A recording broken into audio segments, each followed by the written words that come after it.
சுரேஷ் ரெய்னா இடத்துல இவர் தான் விளையாட போறா. சுரேஷ் ரெய்னா இடத்தை இவர் நிரப்புவார்னு சிஎஸ்கே சிஓ சொல்லி பரபரப்பை கிளப்பியிருக்காரு. வீடியோக்குள்ள போறதுக்கு முன்னாடி நீங்க நம்ம சேனலுக்கு புதிய நபர் இருந்தா மறக்காம நம்ம சேனலை ஃபாலோ பண்ணி சப்ஸ்கிரைப் பண்ணி இந்த வீடியோ உங்க கிரிக்கெட் ஃப்ரெண்ட்ஸ்க்கு ஷேர் பண்ணுங்க. சிஎஸ்கே ரச்சின் ரவீந்திராவை 1,80,00,000 கொடுத்து ஆக்ஷன்ல பிக் பண்ணாங்க. அவர் மட்டும் இல்லாம சிஎஸ்கே 6 தரமான வீரர்களை தரமான ரேட்டுக்கு 2024 ஆக்ஷன்ல பிக் பண்ணாங்க.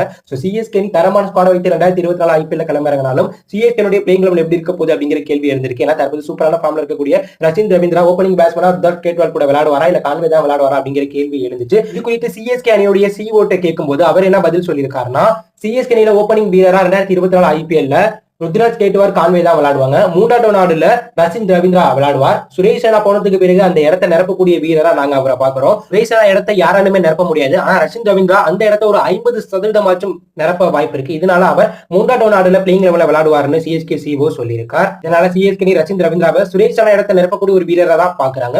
சுரேஷ் ரெய்னா இடத்தை ரச்சின் ரவீந்திரா